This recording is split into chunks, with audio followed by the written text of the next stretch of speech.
So on this problem, I see x's and I see y's. Does everybody see you have x's and y's?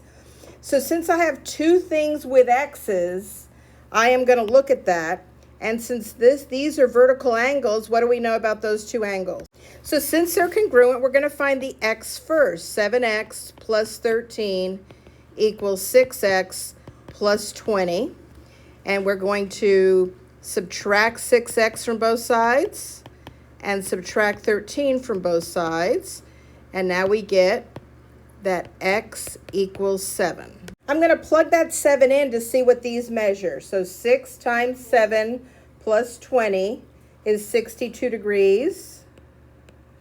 And 7 times 7 plus 13 is 62 degrees. So that's good, right?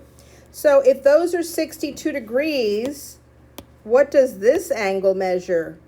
Don't they add up to 180? So 3y minus 17 equals 118, I believe.